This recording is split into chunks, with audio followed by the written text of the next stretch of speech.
Pasok daw si Mema Entrada bilang fashion icon gaya ni na Heart Evangelista at Pia Wurtzbach. The height at body frame pa lang daw ay swak na ang aktres para maging isang kilalang fashionista sa buong mundo. Yan ay ayon sa DWAR Abante Radyo.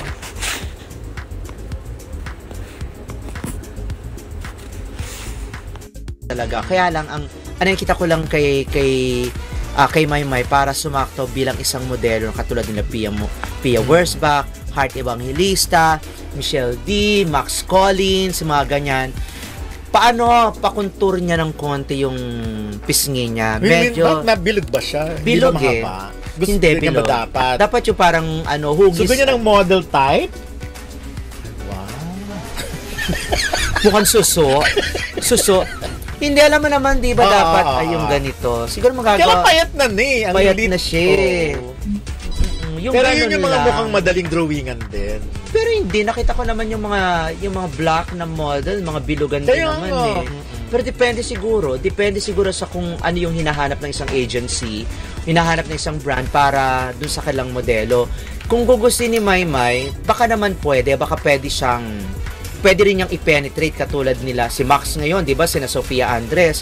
Sino ba naman mag-aakalang mapapasok nila yung ganyan? Ayan, di ba kaliwat kanan ng kailang fashion? Si Maymay carry naman, pero yung talagang si Maymay, kaya hindi siya ganun, hindi pang model height. Hindi, matangkad si Maymay. Ano ka ba? Hindi naman kasing tangkad ng matangkad hindi, alam ko si Maymay nasa mga 5'6" si Maymay eh. Maano kasi na yun? Kasi pag na-interview ko siya dati, siguro naka-heels na siya.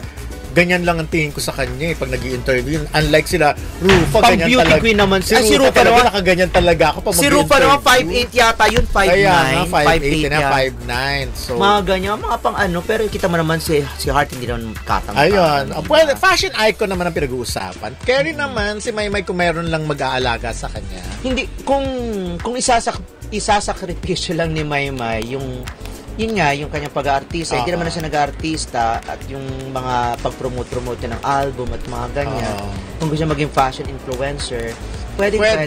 Pwede. Ako naniniwala ako kasi bago naman siya pumasok sa showbiz, yun naman ang kinakareer niya nung araw. Mga magmumodel-model, di ba nag-join na yun? Wow, ang sarap naman pakinggan ng mga sinasabi ng mga host na ito sa radio station na DWAR dyan sa Kamaynilaan. Sabi ni Meter Zone, yes, why not? Bakit na naman di pwedeng maging model si Maymay? Totoo naman talaga with the right handler. Pero okay naman yung handler niya. Medyo nakukulangan lang tayo siguro dahil we want more projects for Maymay. But then, she is working as well for Maymay. So, maybe medyo kulang lang ang tingin natin. Pero okay naman. Thank you for the feature, sabi ni Meter Zone sa Law and Media Net. Yan sabi niya. At tapos sabi pa dito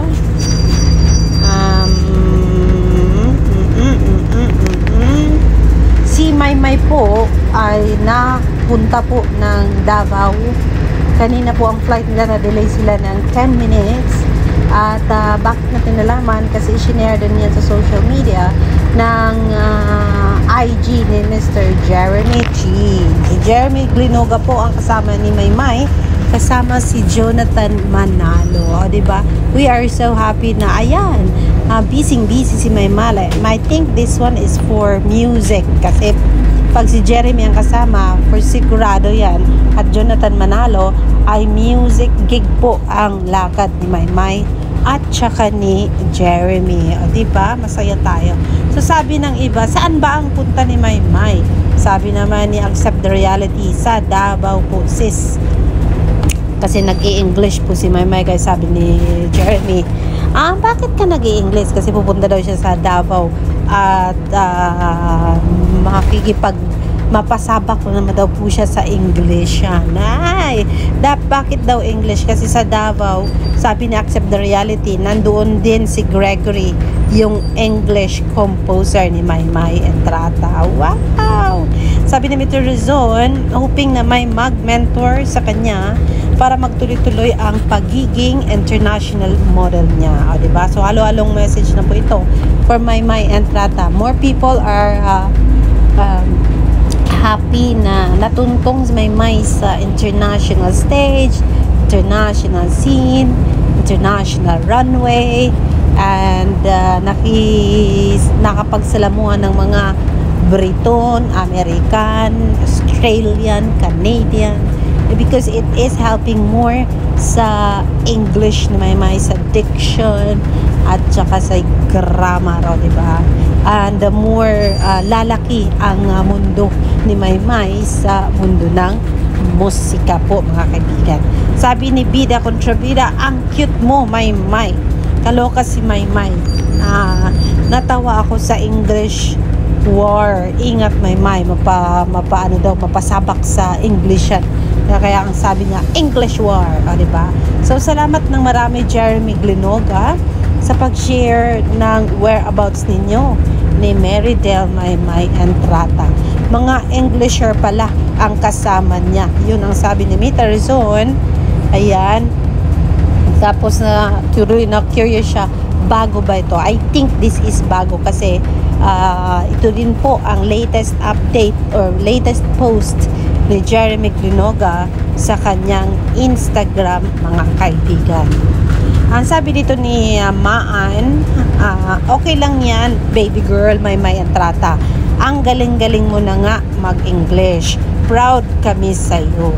Yan ang sabi ni Maan about Maymay.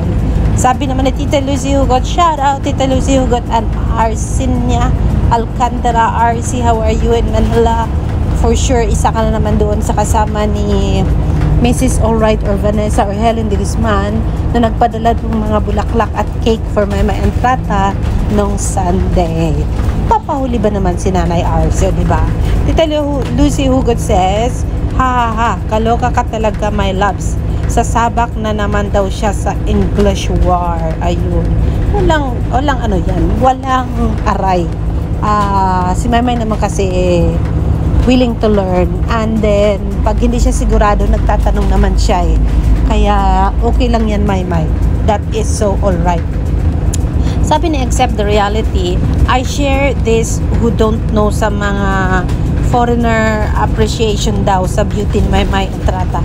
Ito pa i-share ni Accept the Reality kasi nung rumampas si Maymay as model ni Leo Almodala at saka ni Fan Hui. Ayan po, ito po ang mga sabi ng mga foreigner. Sabi nila, I really love the catwalk. Diba? Sabi ni